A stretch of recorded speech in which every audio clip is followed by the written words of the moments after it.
Well, good morning, folks. Pastor Rocky Branch, Spruce Pine First Baptist Church. As we think about this day for us, Miss Janice and myself, it's sort of a special day because we began our 12th year.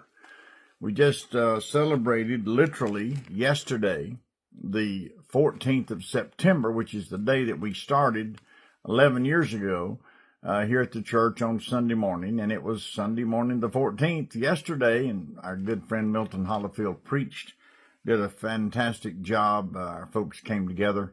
And today starts the 12th year. Now, it may last a month, it may last 6 months, it may last all year, I don't know. But it starts the 12th year. And that's an exciting thing for me because just of the progress of what God has done and how he has been so good and faithful. And so we're just blessed in this area.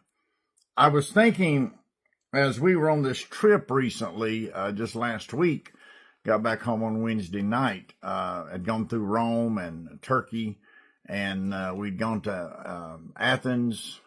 We had gone to Santorini, Mykonos, Salerno, Sicily, a lot of places. Went through Munich twice. That was on travel. And we looked at the steps of the Apostle Paul. And we were able to see what we had seen before, the place where the Apostle Paul was in jail before he died in the Colosseum. Now, it's important to understand that the Apostle Paul was a Roman citizen, so he could appeal to Caesar, which would be our modern-day Supreme Court. And you can do that as an American citizen if you go to trial, and you, of course, obviously have a state court, state Supreme Court, in the state that you live in. And then there's the national Supreme Court for the whole country. So Paul appealed to go to Caesar, and he ended up in Rome and ended up dying in Rome because of his faith and his willingness to do everything he could for the cause of Christ. Now, Paul did not start as Paul. He was Saul of Tarsus, a very strong man, a man with a great deal of conviction, a man that was willing to kill and arrest and hunt people down, make people, run and hide when he would be coming.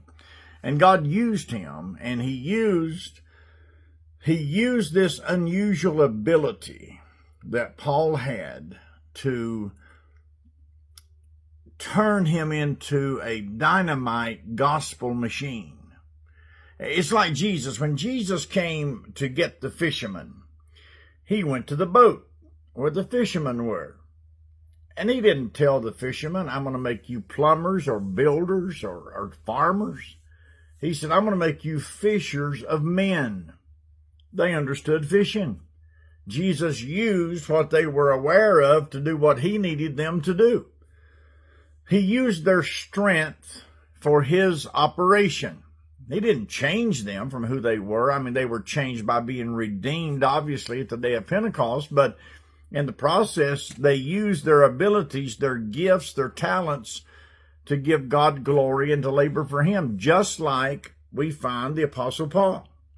Saul of Tarsus, a strong man, a hard man, a man ready to stand up and, just like I said, put people in jail, kill people, hunt people down, make people leave their home, whatever it may be. When Saul of Tarsus came through, you can bet your life that panic ran against the hearts of people that believed in Jesus Christ. And he come to get him, and he was going to get him, and he was going to lock him up. He goes on that Damascus journey in Acts chapter 9, and God strikes him off of his horse and speaks to him, and he recognizes Lord, the lordship of something that's greater than he. And then Jesus spoke to Saul of Tarsus and said, I am Jesus whom you are persecuting. Now, when he got saved, the disciples were afraid of him in Acts chapter 9. Now, Saul of Tarsus, after salvation, stayed at Damascus for a period of time, preached the gospel in the synagogue, stood strong for Jesus Christ. The very people that he was going to come to get names of people that loved Jesus and turned their life over to Jesus Christ, the same people, on the names that he was going to arrest, he told those people that had those names, you're wrong. The people on the paper is right. Jesus is Messiah. Well, that didn't sit well with the folks because now they wanted to kill him. So they had to hide him and get him out of the area. And Barnabas comes back with him to Jerusalem. Well, the disciples then are afraid of him too because they know that he separated their families. He brought havoc against the church, Acts 8. So they were afraid of him as well. So they sent him off to Tarshish and to spend some time, and then they tried to regroup. But God didn't change the tenacity of Saul of Tarshish. He didn't change his sincerity. He didn't change his conviction. He just gave him a different direction. God will use you, being you, with a different direction. And what you once did, you don't do, but you have the same fire that you had. You have the same ability that you had. You still have the same sense that you have and understanding that you have. God just gives us a different direction for it. And that direction is critical. And it's important that we understand that God will use you and me. I don't know at the times, truly. I don't know of the times that God has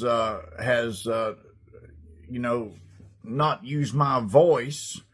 It was loud in the lost days. My gosh, I had a loud voice, and I have a loud voice now. And I am a competitive person about things that matter, not about everything.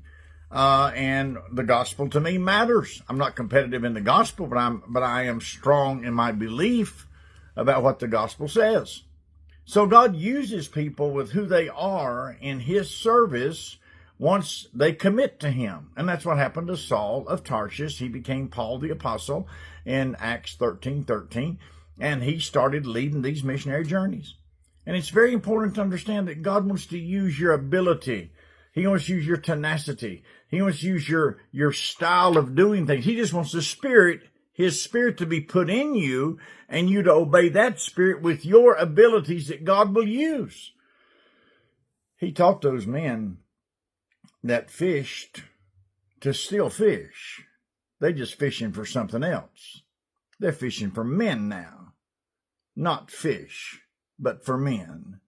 And God will use you. What is your best asset? What do you do the best? What is your best go-to?